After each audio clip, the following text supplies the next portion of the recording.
How's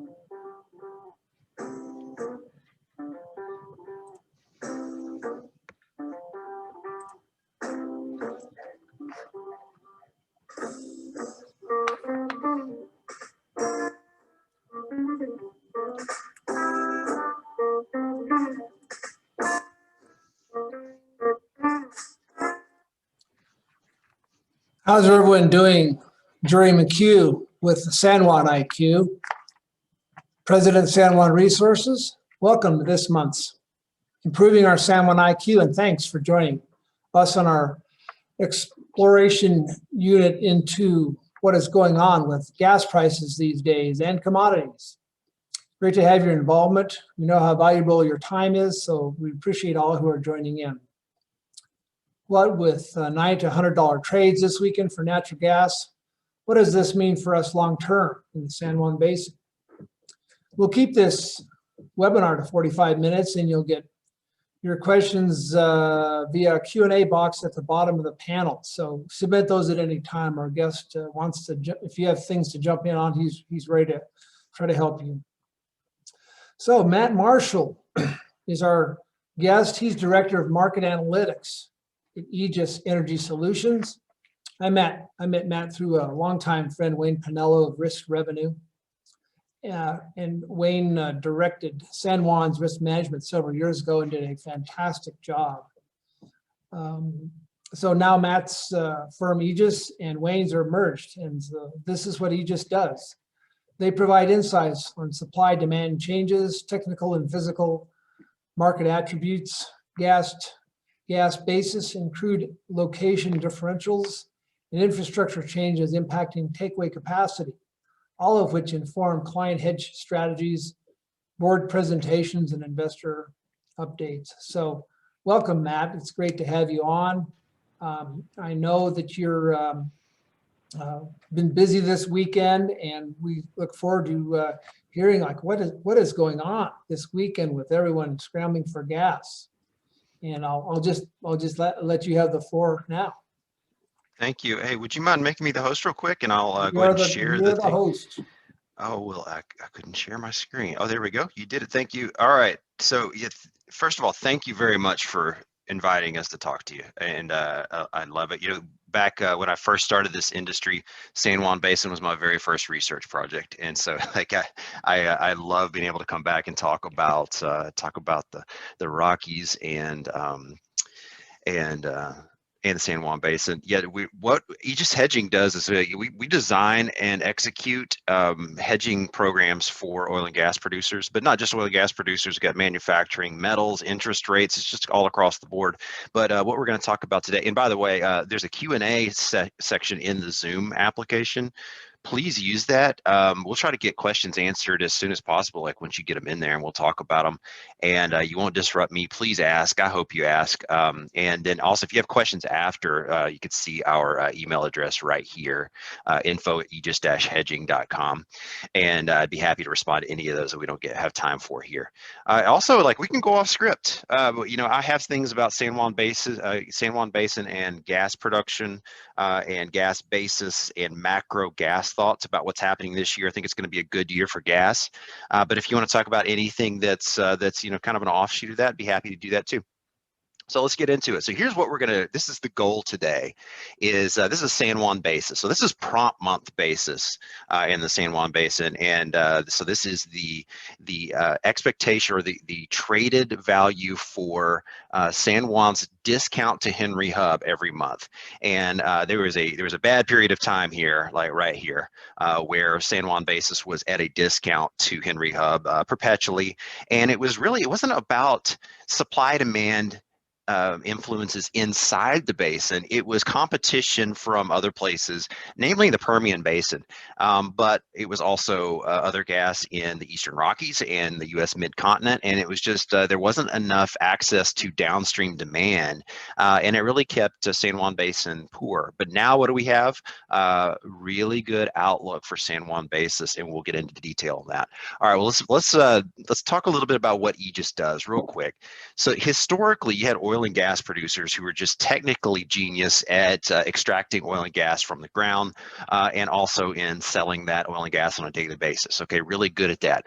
But the problem was when you tried to put together a hedging program, something to be able to limit your volatility in your prices, who were you paired up with? You were paired up with a bank or a merchant trader, and their expertise was really in markets and in valuation and putting together sometimes complex instruments that were hard to understand. And that's where Aegis came in, is because there was this need to be able to bridge the gap and to not only design hedging strategies, but also execute them and negotiate on your behalf with the counterparty. And so that's where we came in. And earlier when Jerry was mentioning, Wayne Pinello and risk revenue, we actually combined forces at the end of 2020, and that has just been a fantastic partnership. We're all in one company now, just excellent employees and excellent colleagues that we now get to work with, and a lot of new analytics that we can touch on if anybody's interested. All right, so what do we hedge? For this point of view, we're just going to talk about natural gas, but just realize that if you ever need to have any discussion about what's going on with NGLs, crude oil, refined products, and also if you have any variable interest rates that you're concerned about, like what's going on with fiscal policy, you definitely need to talk to us about that. Let me skip this slide. Right now, I think if you add up the production of all of our clients, it adds up to something like 25% of U.S. production. So definitely the largest hedge advisor out there by a long shot. A lot of awards behind our name. So let's talk about natural gas. All right, first of all, I figured you'd want to know about this. And by the way, my video is not on because we are having perpetual problems, if you haven't heard, with power in Houston, and also internet speeds are a little slow. So I'm going to try to preserve bandwidth here. But what we have is these are numbers as of yesterday, just the total amount of freeze-offs, so production that's been lost since February 7th. It's not just freeze-offs in this case too. It's like failed power, other sorts of problems in the field. But you could see compared to February 7th, down about 16 BCF a day per estimates as of yesterday. You want to know the truth? Nobody really knows how much production's off right now. It would just not. And a big reason is because within Texas, most of the gas originates on intrastate pipelines, not interstate pipelines. And so those do not have to report the same nominations daily. And so we really don't know what it is, but it looks like it's 16 BCF a day by our best estimate right now. I bet it's higher. Some interesting things. It's not just happening in the Texas, though. You can see Oklahoma is having a lot of trouble.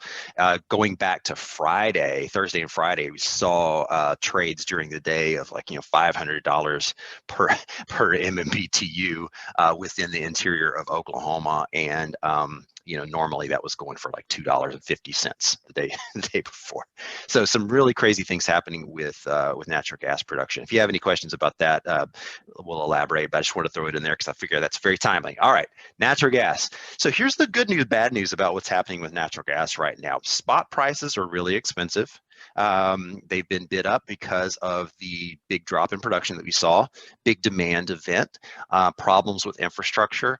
And so really all these markets are in upheaval. Power markets in upheaval, gas market upheaval. And then you have things that are happening, ancillary markets like in the refining, oil refineries being shut down, power plants being shut down, all sorts of things going on. But the forward curve for natural gas has not had as much volatility. Some really weird things have been happening. I mean, first of all, like today, yeah, gas prices are up. You can see that dark blue. This dark blue is prompt month, so that rolls every month. That's a new traded month every month, every time something expires. But the rest of the chart here are different parts of the forward curve. So like let's take summer 21, so April through October strip. It's the light blue right there, and then you've got next winter 21, 22 in the purple. And yeah, right now, March prices were jumped up big today because there's concerns about supply-demand balance next month.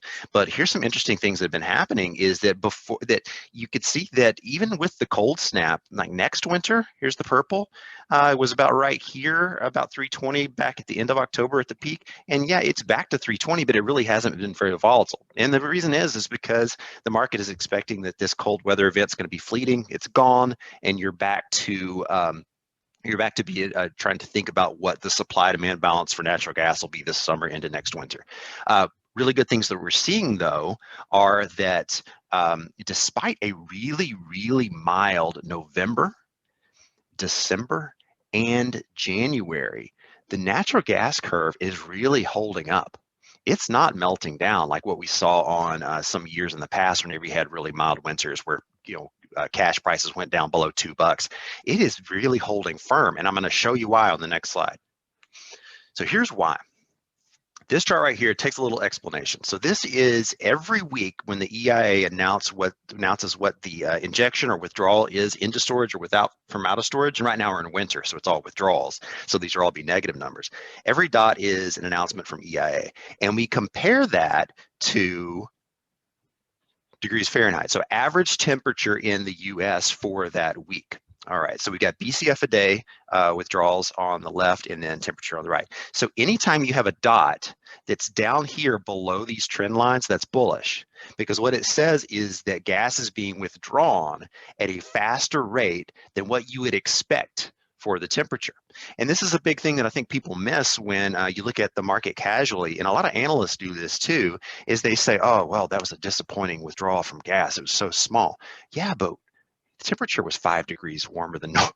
So you really have to control for it. Okay, so the flip side of that is if you have numbers that are above the line, that would be bearish because it would be a smaller withdrawal than you would have expected. So what have we seen lately? Well, you can see the red dots here consistently below the previous year's trend. And so what that means is that if you just eyeball it here, you can see it's probably around 2 BCF a day of withdrawals that have been stronger than what you would have expected. So we're going to be going into the summer where we're actually at a deficit of natural gas. And there's about 2 BCF a day of gas that the market's going to want that it's not going to get. And that's a recipe for a supply-demand balance that's tight every day, that where you have a difficult time building up inventory for next winter. And so it's bullish not only for wintertime gas or summertime gas prices, but as the market starts to figure this out, it'll be bullish for next winter prices too. And that's a big reason why on that previous slide, you see winter prices already improving. All right. Any questions on that? Throw it in the Q&A because that was a complex slide. All right, here's something else that takes a little bit of wrapping your brain around for a second. This is a way that we demonstrate what's going on in the gas market. We try to identify all the factors that are affecting price. So here's the way you read this. If something is known in the market, and we feel like, by our estimation, that it's properly incorporated into price. Like everybody knows about it, it's fully digested, it's incorporated into price. We put it here low as priced in. If it's more of a surprise, like we don't think that the market's really incorporating it yet, we'll put it up high as a surprise. And of course, bullish is on the right and bearish is on the left. So what are some of the things that we have here? And by the way, here's the reason we did this. A lot of our employees come from different trading backgrounds and economic analysis backgrounds, where one of the things that annoyed us as people who were trading in the market was that a lot of times you get good research from like geologists and economists and even banks that may have a blend there, and sometimes they'll give you a price outlook or they'll give you one outlook for supply and demand, and but I just don't know what the risk there is. Like, are they likely to be too high or too low? Fundamental analysis is really incomplete. I need to know, of all those things that are understood about the market out there, how much of it has been incorporated in a price. So then I could determine, is the market maybe priced too high or too low? So here's some things that we've got in here. LNG. Everybody knows that LNG, everybody who is active in these markets knows that LNG exports are super high right now. A lot of new capacity. If you go back to this summer, they were really low because demand worldwide was really hit hard. But right now, it's I'll show you on the next slide, super high. Associated gas production. I think everybody knows right now that Permian, DJ, Mid-Continent, even Bakken production or gas production coming from those associated gas plays is been diminished and isn't likely to rise unless this new increase in oil prices encourage more activity. Meanwhile, Appalachia production, think about Marcellus, Utica, those plays up in Appalachia, is severely constrained by the amount of pipeline available. So we've got some other things here. We think that Mexico is a likely surprise. Mexico has been taking more and more gas from the U.S. and going into the end of 2020, Mexico was taking a lot more gas from us, something like 0.7 BCF a day, half a BCF a day of more gas. And we think this is something that's really going to start to show up in the stats in the spring and summer, because Mexico's not finished. They're tying in some more stuff. Renewables is a potential bearish surprise, and I'm going to show you a chart on that. It's possible that peak gas demand for power generation has already happened. And from here on, it's going to be somewhat flat. All right, what else we have? This one is interesting, storage level. Despite really warm winter, so except for February, and I'm looking at snow outside right now, except for in Houston, Texas, except for the last couple of weeks, is that temperatures have been really mild, yet storage is going to have a difficult time filling as we go into the spring and summer. Market sentiment is still looking kind of bearish. That might be flipping, but we have different ways of measuring this. We look at how speculators are behaving. We look at the ratio between call options and put options, and we can explain that if you want to. That's very important for hedging. All right, let's skip ahead. Here's LNG. So these are LNG flows by terminal. You can see this summer, lots of cancellations. But now we're back to consistently, except for the last, because of weather issues, we had been running consistently at about 11 BCF a day. That's another 1.5, 2 BCF a day higher than it was early in the year. This is just rocking. It's running hot. It's ready. They're running full. They are trying to restock Asia. They're trying to restock Europe. The draw on U.S. Gulf Coast liquefied natural gas is super strong, and we think it's going to be strong through the summer and fall. Okay, here's one of the, and LNG I know is a big topic for questions about like what's the future there, because it's such an important part of the future balance. Just put a Q&A question in the Q&A. I'd be happy to talk about it. All right, renewables. This one's bearish, and here's what we have. So during 2020, at the end of 2020, huge build out in renewables, namely wind and solar. Okay, and if you add those up together, you're looking at what, 22 gigawatts of wind and then 13 gigawatts of solar. Now that's nameplate capacity. And I don't know about where you live, but over here, like the sun doesn't shine at night, and so we don't get to generate that. So automatically you're cutting off a lot of that capacity. And same thing with wind. Wind has patterns during the day, and you can really only count it to generate at about let's say 20%, 25% of its nameplate capacity on average. So this isn't just all that isn't coming into the market. You have to put a haircut on it. But if you do put a haircut on it, what you see is that there's a potential of about 1.5 BCF a day of these new renewables plants bumping out gas demand, 1.5 BCF a day. Now, it's probably not going to happen like that, because what usually happens is you add renewables, and then that starts to bump out all the marginal power plants, whether they're gas or coal. So coal is probably going to take some of that share, but you should count on 0.7 BCF a day of displacement there with the new renewables. All right, but here's the good news about this. It just so happens that in 2021, as you see all these renewables come on and displace some gas, you also have a number of nuclear plant retirements. And the numbers work out to where those nuke retirements probably offset most of the renewables builds. So it's a little bit of a wash there. But as we go into 22 and 23, expect more renewables, expect more displacement of gas. Okay. If you have any questions about the macro point of view, if you can't tell, we're bullish natural gas. This market's undersupplied. We don't think production is about to take off.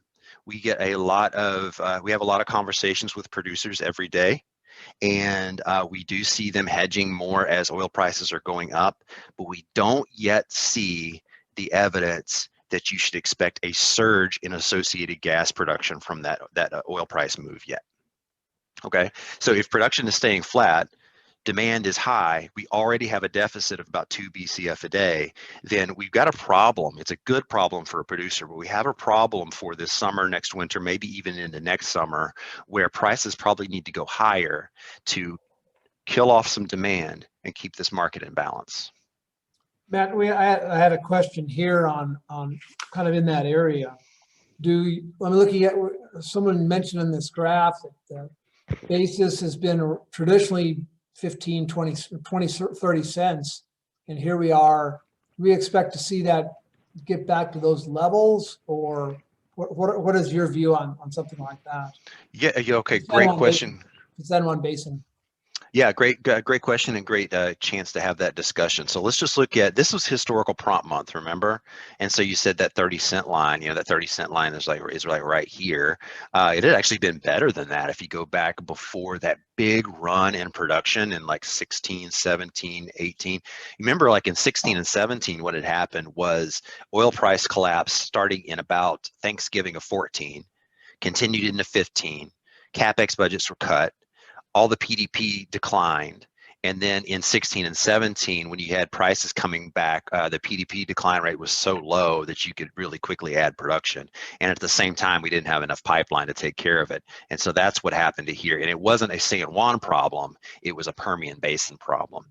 So what's happened lately is that this increase, like right here, has been really as the result of two big pipelines going into the Permian Basin. And so we should think about, like, from now on, the Permian, or from at this point, Permian Basin is debottlenecked. It has enough space. And what's going to happen to the and so we don't see a lot of chances for a Permian Basin to get bottlenecked again. And so it seems like San Juan's going to be carried along with that. So here's forward curves. So you say, what's the outlook? Here's one way of thinking about an outlook. It's like we just look at forward curves. Now, forward curves are not forecasts, all right? You should never consider a forward curve to be a forecast. A forecast is, a forward curve is just a negotiated future price. They're rarely accurate. In gas, they're a little bit better, but if you were to go look at oil or some other project or curves, forward curves, it's horrible. Not good forecasts, but here's what we have, and this is where you can transact. That's the interesting thing to say here, is that as a producer, you can look at these basis values out in the future, and you can transact with them. So you can choose to take them or leave them. But what do we have? I've got several different things on here, and you can see that they all work as a system. See how correlated they are? So we've got San Juan in dark blue. And then you got West Texas, Waha, Permian Basin, CIG, so that's like Eastern Rockies, but also CIG has some like Uinta Piceance coverage too. And so if you get think about like Trans Colorado going up, kind of right there inside of Colorado up toward Opal, that is CIG includes those trades too. And then you got Opal, which connects Northwest Pipeline all the way up to the Pac Northwest. So it's been getting a premium because they've got problems in the Pac Northwest. And then NGPL Midcont is Western Oklahoma and some Southeast Colorado. All right. So that's what we have here. Look how tight they are. That is a sure signal of ample pipeline capacity and production that has been, going flat. But here they are. You can look out to the forward curve, and it's right there. Just summer and winter variations, but it looks like low volatility expectations that basis would be kind of tight there. So here's the way it works. Let me just try this real quick. See if I can make my screen a little bit bigger on my end so I can write it. So here's what's going on. You got, say, Waha here. Nothing's on the screen. It should be white. You should see a W. Oh, it's just white. Yeah. Okay. Okay. Yeah. So Waha, Houston Ship Channel. Here's all your mid-continent basis. Here is like CIG, and here's San Juan, and you got SoCal over here. And then you got Chicago here. And I think that's probably good enough for our point of view. So here's the way this stuff works. You got Waha here in the Permian Basin, pipes that go this direction, basically underneath the San Juan onto SoCal. You got pipe that can connect you this way to CIG. Then you have CIG sending gas toward the Chicago market, gas in West Texas going through the mid-continent onto the Chicago market, West Texas gas going to Ship Channel. So here's what's happened. Oh, and also, just for completeness, Waha also sends gas to Mexico. All right, so that's our system. Are they still at about 6 BCF a day? You said Mexico is doing some tie-ins. I know that's been one of the best kept secrets, not secrets, but. Yeah, they had some tie-ins scheduled for the first quarter of this year, and that's one of the reasons we thought it might be a surprise, is that you could have, say like another half a BCF a day of potential gas pulling down into Mexico. They haven't been doing so well the last several days, because Waha production or Permian production has been off. So here's what happens. So first of all, you can see that you can't just look at San Juan as like, one basis. You have to consider what it is in the whole system. It's a big network model. And so what's happened in the last year is you've added, say 18 months, is you've added 2 new big pipelines going this way. And so now Waha is able to dispose of its gas, and so its basis gets better. Okay, well, when that happens, what happens here? Well, the gas doesn't need to go north as much, and so mid-continent basis has been doing better. And so what does that do? And meanwhile, everybody's production is either down or flat. And so what does that mean for CIG? Well, CIG is no longer competing as much into Chicago, so it's doing better. And what do you have here? And remember, we have this linkage here from like Southeast Colorado kind of over from the mid-continent. And so that means San Juan is benefiting from decreased production here, increased transportation here, and less competition from CIG and mid-continent prices as they're able to take advantage of prices into the Midwest. All right, so got to be questions on that one. It's a complicated system, but San Juan has been benefiting. All right, so back to the basis. What would you say then the San Juan gas is, the majority of it is heading to California based on your last drawing there? I didn't check, but that is the possibility. I didn't check about the flows from, on like El Paso or Transwestern and whatnot, and I didn't check in the northbound flows. A couple of years ago, what happened was as the Permian Basin gas kept growing and the Permian Basin was essentially willing to sell gas at any price, including negative, that all of that El Paso Transwestern flow toward the west that San Juan Basin had traditionally used got filled up by Permian gas. And so the San Juan gas started to flow north or get out any way it could. So I haven't checked, but that is a possibility as as more gas flows toward the Gulf Coast from the Permian or flows into Mexico, it could open up space to go towards SoCal. Well, all right. I think the crossover that comes up from Waha to meet at around Gallup intersects with the San Juan gas there, rather than going just straight across the southern part of Arizona and New Mexico. Yeah, I mean, the great news for the San Juan producer is that that network model that I just showed, it points out that unless you have huge production growth throughout all those areas, then you're not likely to have this severe basis discount that you've seen in the past again. So we're going to have to watch production. But it also shows you that, hey, there's a new pipeline in the Permian coming online too toward the end of this year, and that should help things again. So San Juan is just like, it was hurt by all the competition from all the gas, but now it's going to be helped by the debottlenecking of the Permian Basin.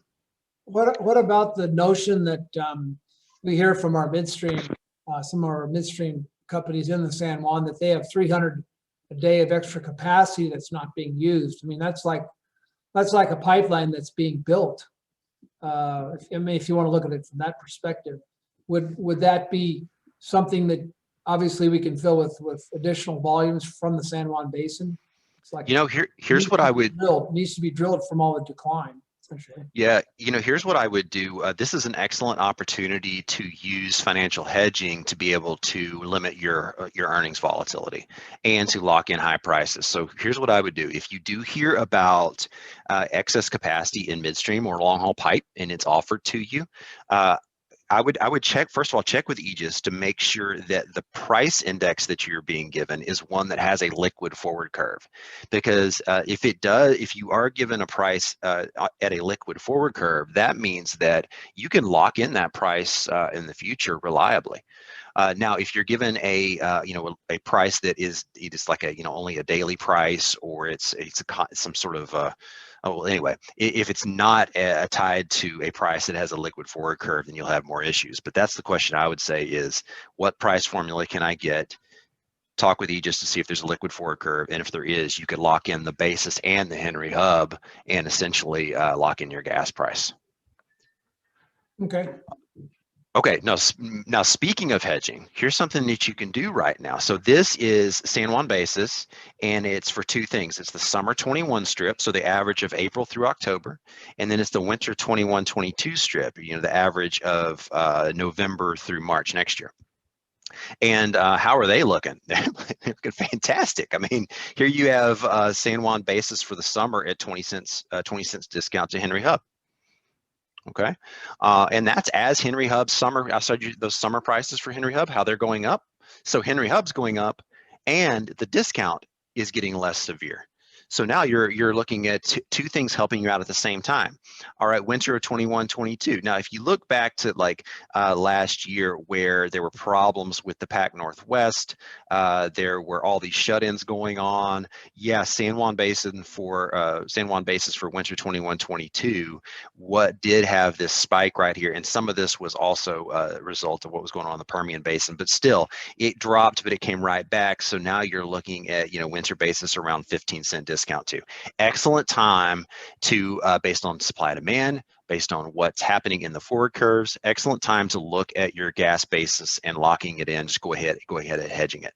Now, for anybody who's not familiar on how you actually hedge gas prices, it's a two-step process. So your price is going to be if you receive San Juan basis, San Juan fixed price, is generally what it's going to be. It's going to be Henry Hub, which is your NYMEX price, plus your basis. Okay, and right now basis for summer, for example, is at -20. So for summer right now, this is a -20, and Henry Hub I think is around 303 or something like that for the summer. So 303 -20, so 273, or what is that? 283 is about what you could hedge right now. The way you hedge it is you hedge the Henry Hub and you hedge separately the basis, and that means you can say yes or no on the Henry Hub hedge, yes or no on the basis hedge. What I'd urge anybody with production in the San Juan Basin right now is to consider hedging the basis at right now, and then let's talk about how to properly hedge the Henry Hub, because there's ways that you can make sure that you have a floor on your price, but also leave yourself exposed in case prices go up higher. And you recommend that now just because the basis is so good and robust, at least traditionally, correct? Yeah, that is here. Yeah. That's a good question. So let's go back to this idea where you had Waha and you had ship channel and you had mid-continent prices. Let's just talk about Waha because we know that San Juan's related to Waha, right? And then you got other directions.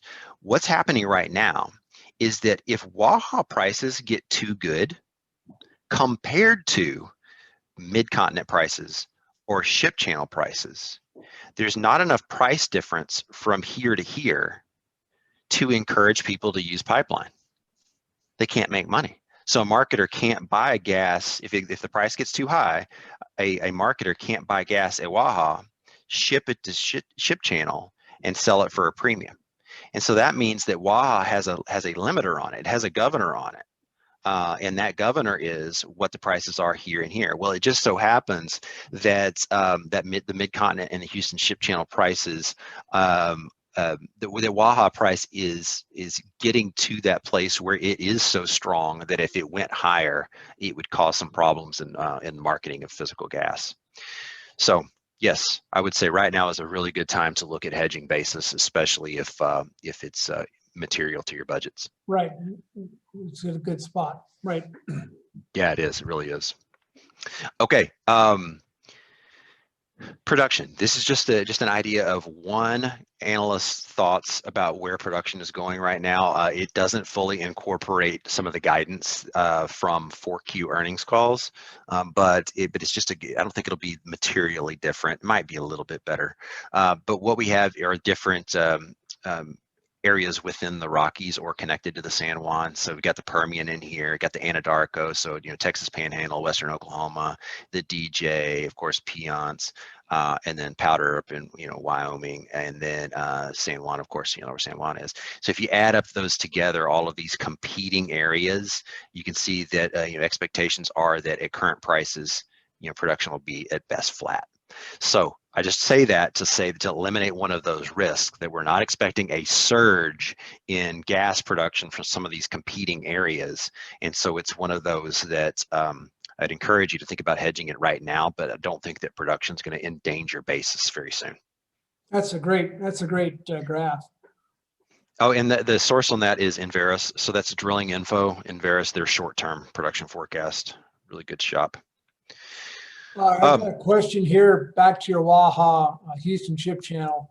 Will Yeah. take or pay contracts out of Waha to HSC make the market less rational and benefit the San Juan Basin? Yeah. So what happens is, when I talk about the transportation costs between West Texas and Ship Channel, it's not just one price. There's all sorts of different customers there. You might have somebody who signed up for space on a recent pipeline where they essentially prepaid the transportation, and that the only cost they have on a daily basis is fuel. So it's it's just like firm transportation, just like on most pipelines. And yeah, whoever asked the question, you're exactly right. If you have if those guys had signed up and essentially sunk their cost of transportation is really, really low. Like 3% of the, I don't know exactly what it is, but very, very low transportation cost. And so what that does is it just improves everybody else's price, because you don't have as many people trying to pile in. It has a net lower cost of transportation for anyone at the margin. It's a great opportunity, especially as we get in late this year, to approach a marketer and perhaps negotiate for some extra space or negotiate a lower price. Okay. And I have some, we can talk about oil if y'all wanted to talk about oil. I know it affects everybody around you, so be happy to do that. You have another question in the Q&A? Well, I think of the San Juan being very, I mean, you can see our decline here since 2010, and what it's been like, just a slow decline. We can take 4.5 BCF out of the San Juan Basin, the height of 2000. And now it's probably 2.5, 2.3. I don't know exactly what it is. So I mean, that's just one of our, I mean, we've been hit so hard. Our midstream rates are humongous. Some of these midstream companies are charging, some of the contracts are over 50 cents. So you lose a huge amount of your value from that. So, we just wonder about the future of the San Juan Basin, how we're going to fill that pipe back up to the maybe 3 BCF. Any thoughts on that? I mean, obviously, commodities are going to help us. Well, here's something that we really feel like is likely to happen this year, is that if we're right about that the natural gas market is just really tight, then and oil prices are not high enough to encourage rapid development of associated gas, then somebody's going to have to fill in that hole. There needs to be either higher price or higher supply. And the dry gas basins are the ones that are likely to benefit, because what would need to happen would be Henry Hub prices would rise, and not just for like the near term, but out into 2022, to the point that it encourages more development. And one of those would be the Haynesville Shale, or Haynesville Bossier, that whole development area there in East Texas and North Louisiana. But what could make the problem even more acute?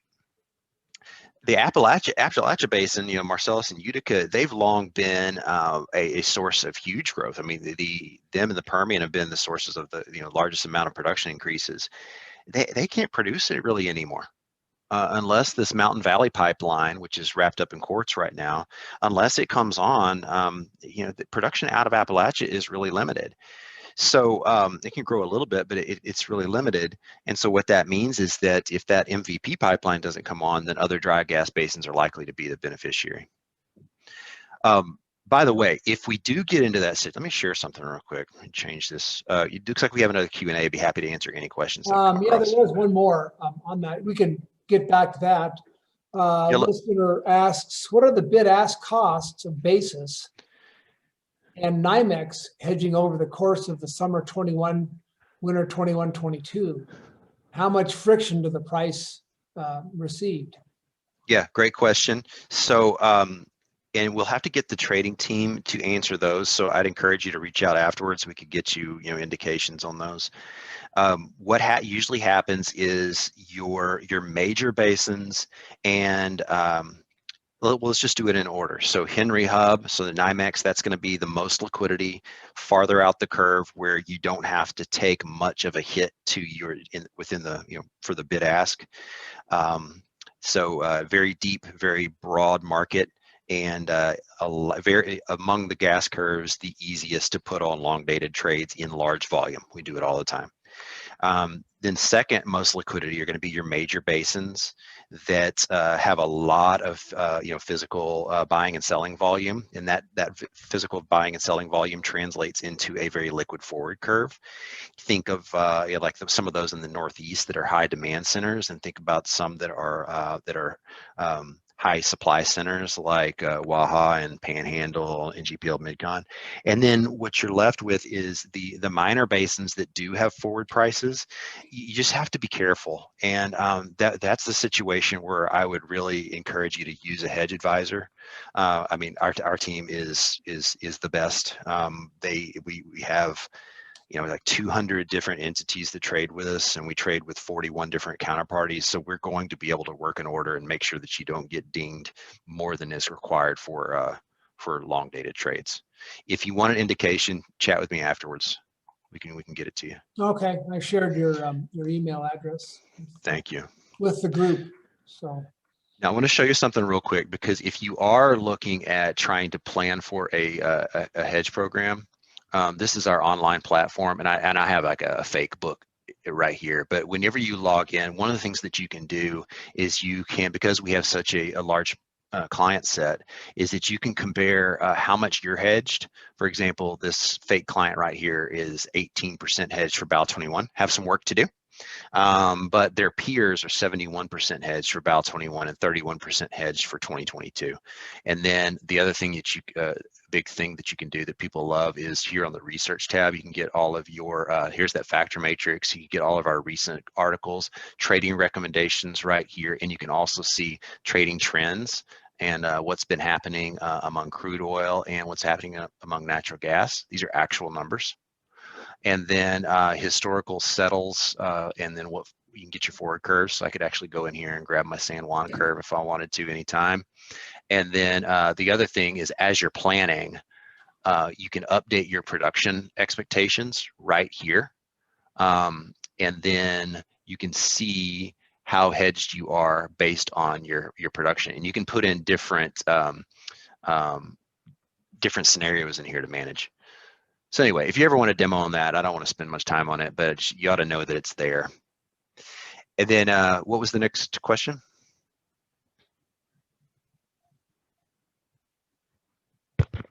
Oh, you still there? Well, I'll take a look. Let me take a look at it. Okay, looks like we have. All right, well, that handles the Q&A. And let me just say this, Jerry put my contact information right there. If anybody has any questions afterwards, or you need to have like a deeper conversation about how you set up a hedging program, and maybe like how do you hedge the Henry Hub, we didn't go into a lot of detail about that. I'd be happy to do it, and we enjoy doing it. Our clients, we hope that we are our clients' first call when it comes to market related questions, and they do lean on us quite a bit for that. We're happy about that. Well, I remember when I worked with Wayne several years ago, that he was invaluable. And I know that you and your firm and Wayne's really worked well together, locked well together in the sale. So I would say great. I mean, that was where I went when I needed to know what's going on with the market, because yeah, he's great. I would first start being on the phone with somebody on a hedge with a bank, and I'm like looking out the window, and I'm kind of going like talking on the phone, like I don't know, I really don't know. So we would have three-way calls with the bank and Wayne or Wayne's people. And so anyway, he's fantastic. I mean, and you're not. It's not like you're trying to, at least is looking at the market, was trying to make a killing on anything, because you're just trying to protect yourself and trying to save preserve price and preserve, preserve some risk, Right. and utilize that. So, And Jerry, you mentioned some. Thanks for those words, and also, yeah, Wayne is amazing, and it's been a joy to have like him and his team as part of the Aegis team now. And you mentioned something. You were on the phone with the bank and Wayne at the same time. That it should be pointed out that we don't take a cut of your trade. We're not gonna ding you, and we don't want you to trade just to push volume through because we're like brokering it and we want to get paid. We get paid based on just a monthly retainer. So it's our job to be your advocate. So people should ought to just a real short thing. What can you say about oil? One of our listeners had a question about oil in the San Juan. Yeah. So yeah, exactly. So oil's been on a tear, and and I could throw, I'll just explain it. So back before the first week of January, if you were to trace it back to like July of 2020, all the way through December and the first week of January, you want to know what was the main driver of price for oil? The US dollar. Absolutely. It was king. It was pushing prices around. As the dollar got stronger, oil prices would get weaker, but mostly the dollar was getting weaker during that period of time. We had a lot of activity from a fiscal point of view in the U.S., concerns about inflation. The U.S. government spending a lot of money, and the dollar was declining in value. And as it declined in value, the price of oil rose. Very predictable economic relationship.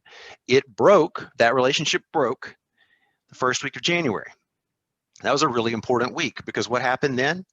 Well, OPEC met, and Saudi Arabia, out of nowhere, just said that they would by themselves cut another 1 million barrels a day of production for February and March.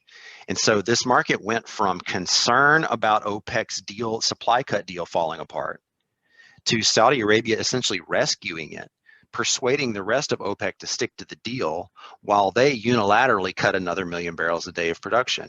And now what you have is a physically undersupplied global oil market. Every day, the physical participants are having to bid oil so strong so that they can pull it out of storage, and it's the recipe for higher prices. Our concern again would be that as oil prices rise, especially Brent gets into the mid 60s, that OPEC deal becomes much more fragile. Also, we believe that OPEC understands very well the capabilities of U.S. oil producers and may be concerned that U.S. production may start to rise again. By our estimates, if you get the right price signal in the U.S. could grow production by 1 million barrels per day in 1 year. So they're got to be watching that really close. But for the time being, here's what we're recommending. So for hedging oil, here's what we're recommending. For WTI, for the rest of this year, take advantage of the high price and the backwardation, even though it's a little bit weird right now on the front of the curve. Lock it in with swaps. As you look to Cal 2022, there is a possibility that as demand recovers, that OPEC will not be able to provide all the oil that the world wants. And so for that, what we would say is mitigate the backwardation in the curve by using costless collars.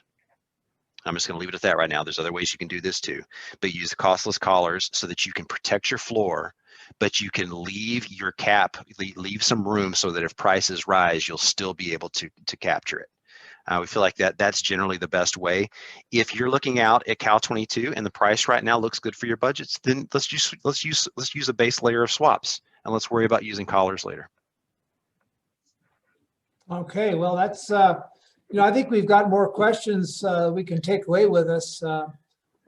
This recording will be online in the next day or so through our website, and we'll follow up with everybody. And Matt, you really did a great job of outlining what we can look for in the San Juan. I think we're optimistic with the way things are, and at least we're not seeing a lot of huge volumes that are coming on, so we're grateful about that. And really appreciate your time. We know how busy you are. Your weekend sounded very busy. Wasn't relaxing weekend, I think, at all for you for President's Day. But we really appreciate you coming on the call today. Great, very good. I just wanted to say, I put it in the chat box. Next month we have the ICAV Energy CEO, Bobby Sadati. He's going to be speaking as a new operator in the San Juan Basin.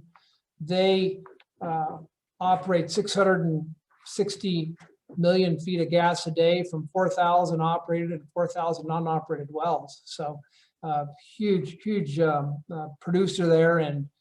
And I think what he's going to be talking about, not just the European renewable story buying domestic U.S. gas, but trying to talk up the San Juan Basin and how we can get the San Juan up and going and really work together to increase our margins in our basin, because our declines have been so precipitously bad. So that's our next in a month from actually 4 weeks from today. So again, Matt, thank you, and we will all see you next month. So thank you for joining. And Jerry McHugh, really appreciate everybody. Bye.